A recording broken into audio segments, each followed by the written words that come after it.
breathe underwater.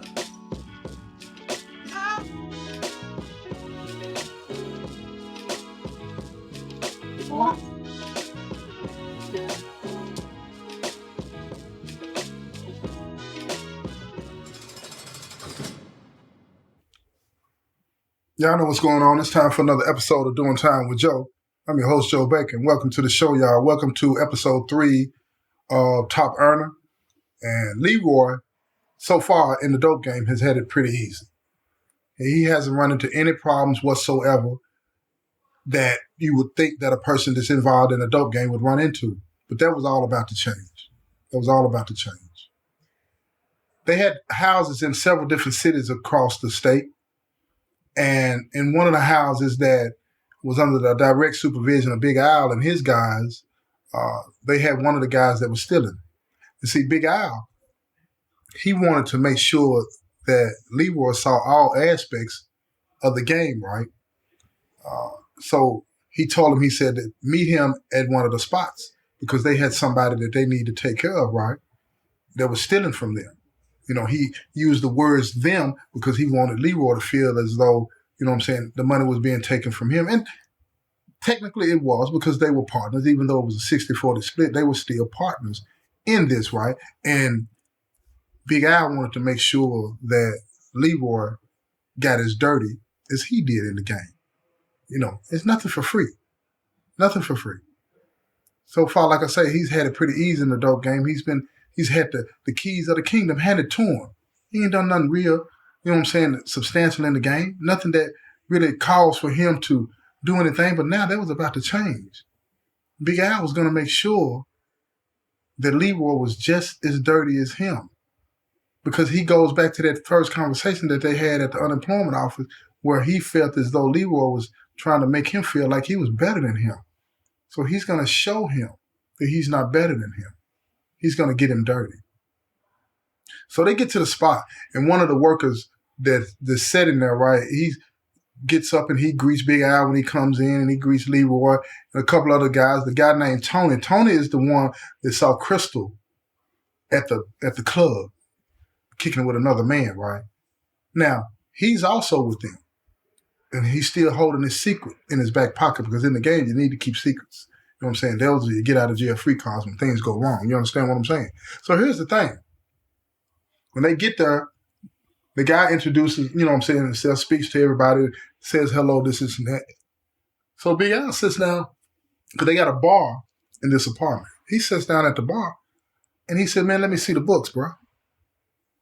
The guy brings out the books, and he's looking at the books, and while he's looking at the books, he's not really reading because he's already seen the books, right? And he's already been told by one of the other workers that, you know, dude is stealing from him. So he tells him, he said, look, man, he said, got a problem with the books. And he told him, he said, what? Show me. So the guy goes over and looks at the books, and he knows these books are straight because this is the fake books, the one that make it look like everything is straight. He said, these books right here are not matching up what I was told. So he looks at Big Al and he said, what are you talking about? He's trying to play stuff like he doesn't really know what's going on. And Big Al tells him, he said, what are other books at? The books is keeping up with what's really going on, right? So the dude said, man, I don't know what you're talking about. So Big Al already got all the information. He gets up and he goes behind the bar, moves the picture, and opens up the safe. He's got the combination and everything. Now, dude's looking at him like, wait a minute. At this point, he knows that somebody has already, you know what I'm saying, given him up. So Big Al opens the safe and he pulls out the books and he looks at the books and he sees dude has been dipping. And dude has been dipping good. Got plenty of money put up. And they got stacks of money in the safe. You know, it's a couple of guns and all this and that in there, right? Things that you shouldn't have just in a place that where people other than yourself can access. But Big Al is looking at the books and he pulls out one of the guns. He cocks the gun. Tony's already done creeped up behind the dude that's been stealing, right? And tells him, sit down. So he sits down. Now Big Al, he tells Tony, he said, man, time up. So the dude is looking at him, he said, man, what's going on? He said, man, you've been stealing from me. You've been stealing from me. Now, keep in mind, Big Al is really going way overboard with this, but he wants Leroy to get dirty. He wants Leroy to get dirty. So the dude is kind of scared, but he knows Tony is that muscle. And he knows Tony don't have no problem in doing it to him. But plus, Tony was the guy, he really didn't like guns. He liked knives. He liked knives. So after the guy sits down and Tony ties him up, he pulls out his blade and he sticks it on his neck and he just rubs it up and down his neck. Just the tip of it, not cutting him at all, but letting him know I'm here. Letting him know I'm right here. And if you do anything you ain't got no business, it's over with. So Big Al tells Tony, you know what I'm saying, to sit down. Now he tells Leroy, he said, what do you think we should do with it for stealing from us? Leroy looks at him and he said, if somebody stole from you, somebody came into your house and took something that you love, what would you do? He said, I'd hurt him. He said, would you kill him? He said, no, I wouldn't kill him. He said, I don't believe in that. He said, but what if it hurt you bad enough? Would you kill him then? He said, it depends on how bad. He said, well, what if somebody came in your house and assaulted your wife? Would you do something to him then? He's like, yeah, I would. He said, I would kill him. He said, when somebody steals money from me, it's just like assaulting my wife. And he said, you need to feel the same way. If you're going to do this, what we do, you need to take this personal. Because if somebody steals from you, they're taking from your wife. And that's assaulting your wife on the side, doing this for your wife. Now, Tony sitting on the side, and he's looking at Leroy, and he's sizing him up. He's trying to figure out, is he cut like that? Because, see, he knows that Crystal, Leroy's wife, has been doing some things. He saw her. So he wants to see what type of dude Leroy is. Big Al don't even know about this. So Big Al tells Leroy, he said, here, he hands him the gun. And Leroy said, nah, I'm not going to do that. I'm not going to do that. Now keep in mind, Big Al and Leroy are both that athletic. Even though they're in their 30s, they can work. Gets on top of him, he just beats him. And he beats him. And he beats him. And this goes on for 2 or 3 minutes. And dude is bleeding. Now his hands are tied behind his back and he's begging him, please stop. Please don't do this to me. Please stop. And now Leroy's starting to get into this because he hasn't been able to exercise that kind of stress, get that kind of stress off him in years. And all the things that he's been through, all the built up frustration, the losing the job, the having to compromise his principles, and all the things in his life that had gone wrong, he was taking them out on dude. And he was beating dude. Then Big Al steps up and said, that's enough. That's enough. Now Big Al takes the gun and he puts the gun in his pocket. And what Leroy didn't see and pay any attention to, I want y'all to remember this, is that Big Al the whole time had gloves on. The whole time he had gloves on. And he put that gun back in his pocket. And then when they leave, Big Al tells Tony, man, clean him up. Clean him up. Told dude, you got 2 days to get out of town, man. Go. Big Al and Leroy left. They took all the money that was in the safe and they got on down. So when they left, Big Al got that gun in his pocket. And he takes it and he gets back to his spot and he puts that gun in his safe. That gun's got Leroy's fingerprints all over it. He ain't shot nobody in front of Leroy with it. But his fingerprints on it. Convenient. Now, here's the thing. Later on, when Big Al and Leroy are talking, Big Al tells Leroy, he said, look, there's parts of this game that you need to understand, man. You're going to have people that steal from us. We can't tolerate that. He said, if you can't take that personal, you can't do this with me no more. And if you want to leave, you can leave now. Leroy tells him, no, I'm in this, man. I'm in for the long haul. We're going to let it do what it do. So Big Al likes that. And what he's not realizing at that particular time is that Leroy's starting to like this. He's starting to understand everything about this lifestyle. He's starting to turn cold, even colder than Big Al. even colder than Big Al. And now you have those situations where, Big Al is going to be intimidated and he's going to be worried that Leroy is going to move up and become stronger than him. So he wants to keep the reins on him. He wants to keep the reins on him, not let him get out of control. So now you're looking at a situation where Leroy goes home and he's hype about what happened. And he gets home and he tells Crystal what's going on. He tells Crystal what's happening. And he tells Crystal that, Tony was there and Big Al was there, and he told him what he did. And his adrenaline was flowing. And Crystal, she's listening to him. She doesn't recognize this person. But they made love that night. And when they made love that night, Leroy was like a wild animal. He possessed her. He possessed her. You know what I'm saying? It just took her. And she liked it. But it made her concerned that this is not the Leroy that she fell in love with. So she started thinking more about the guy at the club than Leroy.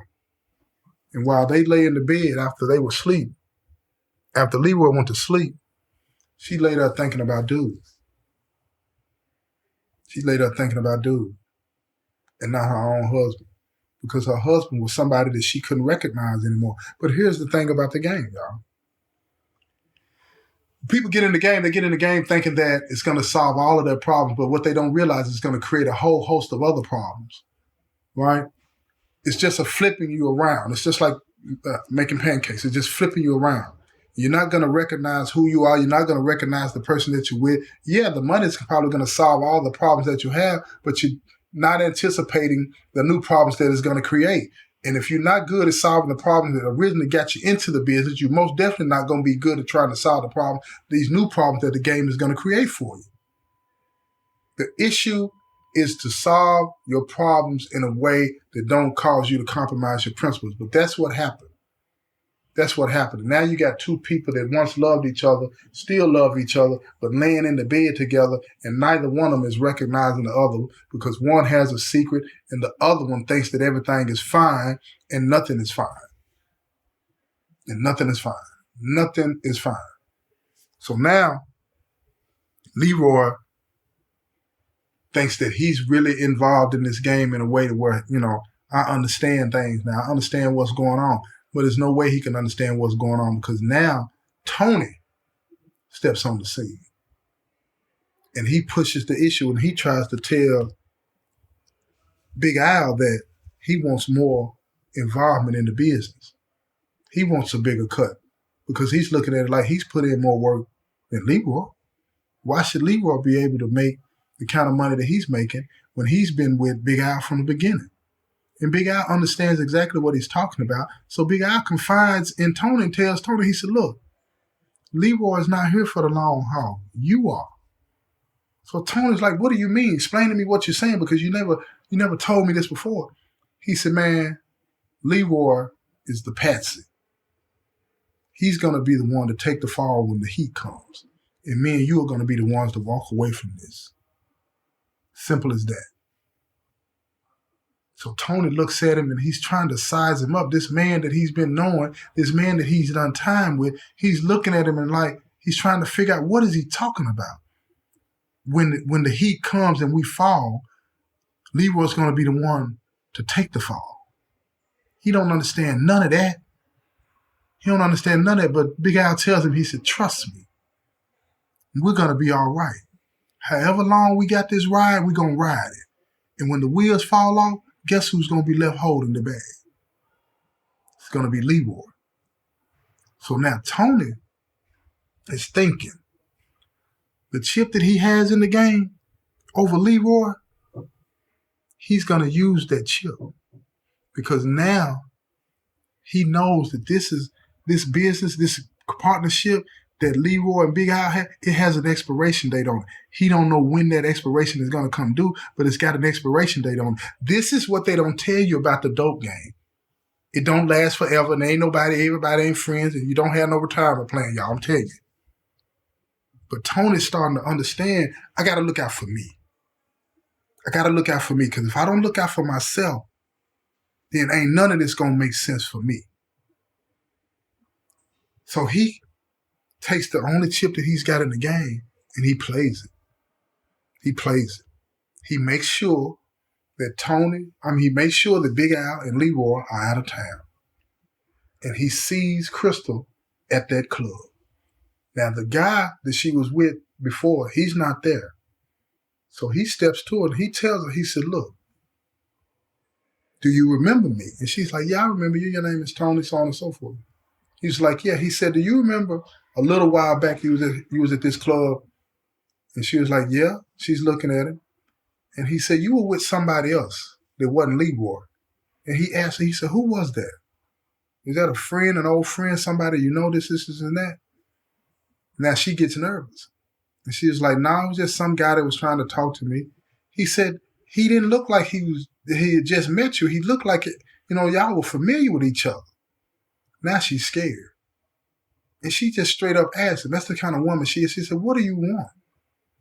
Why are you asking me all of these questions? Did my husband tell you to ask me these questions? Because she referred to Leroy as her husband, even though they weren't married, right? And he's like, nah. He said, I ain't said nothing to Leroy about this yet. She said, yeah. She said, what are you going to tell him? He said, what is it to tell him? You tell me what it is, and that's what I'll tell him, or I won't tell him. But what was going on? Now, see, he's saying it like that because he's fishing, but he also wants her to think that he knows more than what he knows. But it was nothing there. But she knows that a couple of nights before that, something did happen. Something did happen. She kissed him. He kissed her, rather. And now she's wondering, because that's that guilt. Is it any way he could have known that? If somebody said something? So now her girlfriend comes back to the table and said, what's going on? And she tells her everything. And now she's spooked. Both of them are spooked. Because they don't want to risk losing what it is that they have, especially Crystal. And her girlfriend don't want to be responsible for getting them in trouble and breaking up their relationship. They were just out having fun as far as she was concerned. But that's not how the games go, because in the streets, the games are serious. When you're talking about a drug dealer's wife, girlfriend, whatever you want to call yourself in a relationship, it's messing with another dude. You don't know who that guy is. You don't know who that guy is. So Tony, he keeps pushing. And then she's like, look, can we just talk about this another time? He's like, sure we can. Then he leaves. And he's at another part of the club. He's just sitting there at the table and just kicking and having a good time or whatever. And then she makes her way over there to him later on. And she said, look, is there any way we can go and talk in private? And he said, sure. So they leave the club and they go out into the parking lot where his car's at. And they sit out in the car and they're talking. And she's like, look, I'm not cheating on my husband. I'm not doing anything wrong. And I would appreciate it if you didn't say anything to him. Not one word to him. And that's where the problem comes in, because now Tony sees that he's got her. Now, he don't want her. He don't want her. He wants to know where the money's at. He wants to know where the money's hidden at, but she don't know that. But he can't just tell her that right now off the top, all out forcefully like that. He's got to finesse her. So now he's got to get more dirt on her. So he reaches over and he touches her on the knee. He said, look, what is it going to take? You tell me, what is it going to take, for you to understand what it is that I'm trying to say to you? He's saying all this with his hand on her knee, and she's looking at him. She understands what he's saying. She understands exactly what he's saying. And she's got on a dress, so with this dress on, she's sitting there in this car, and that dress is pulled up to her knee, because his hand is on her knee, the flesh of her knee. So while his hand is on her knee, she puts her hand on top of his hand and she opens up her legs slowly. And she takes his hand and she guides it up her inner thigh. And as he gets closer to her, let's say, he feels the heat of her. Y'all know what I'm talking about. And the whole time she's looking at him, she said, I'll do anything to make sure that my husband doesn't find out about whatever it is that you think you know about me. So he slides his hand closer to her and he touches her. And she leans back in the seat and she lets him touch her. The whole time she's staring at him, blank. Not a look of enjoyment, but of seriousness. And he slowly slides his finger inside of her. Her facial expression doesn't change. But the more he does it, the wetter she gets.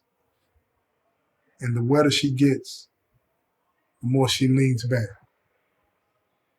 And then suddenly she stops him. And she tells him, "What do you think Leroy would think about what you just did? What would you think he would do if I told him what you just did?" He said, "I don't care what he would think. I don't care what he would think." So any games that you have on your mind, forget about them. We're going to do this my way. He said, "I don't want you. I don't want you. You can go around and you can do whatever it is that you want to do, but see, you just showed me where you're at and what type of person you are. If you'll allow me to play up inside of you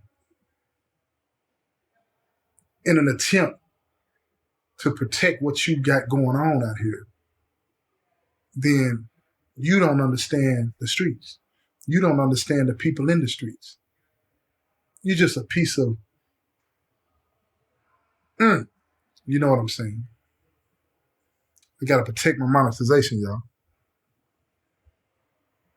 So she looks at him and she says, "Look, I don't want beef with you. I don't want no problem with you.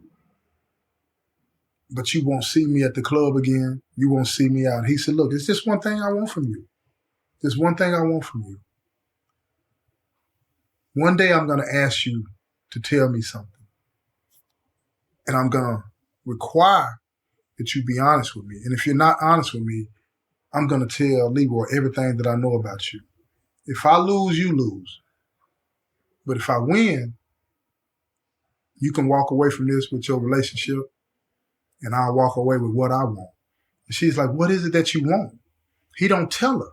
He don't want to put her up on what he's got going on. He don't tell her what it is that he wants, not at this particular time. Now she's curious. She's trying to figure it out, but she'll never figure it out because she doesn't know enough to figure out what's going on because Tony's playing the long game. He's playing the long game.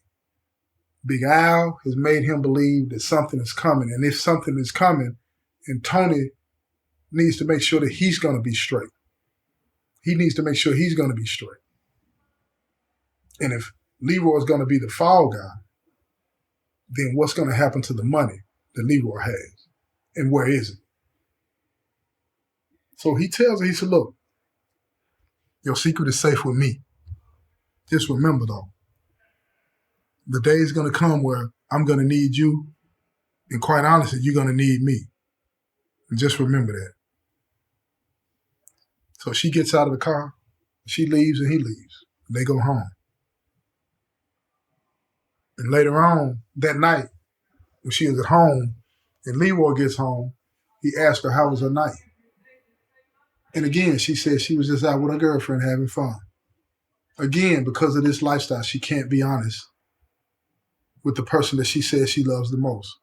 Again, because this lifestyle makes you do things and say things and participate in things that are opposite of who you think you are. This game, this lifestyle will expose the dark sides of your personality in a way to where you won't like who you are. You won't trust the people that trust and love you in a way that you can share with them your weaknesses. She is allowed, like most people, that allow this money to manipulate her mind. And now she don't know what to do.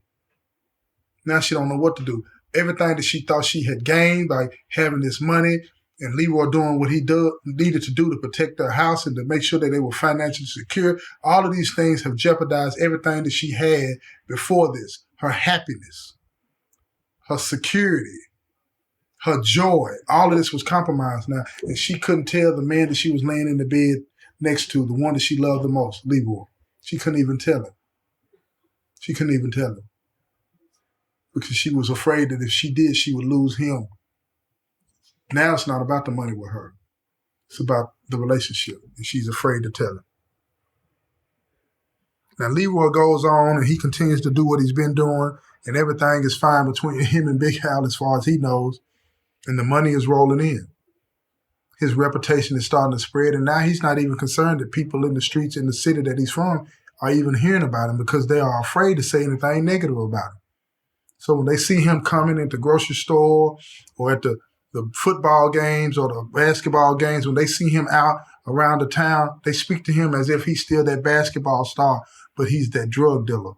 That's what's being attached to his name now. You know, he's selling drugs. You know, he this, he that. He run around with Big Al. You know, they both used to play basketball together. And now they selling drugs to the kids out here. They don't say that in front of him. They say it behind his back. When he's in front of him, they love him and hug him and tell him he's a super cool dude and all this and that, right? But the truth is that they despise him. That's the truth.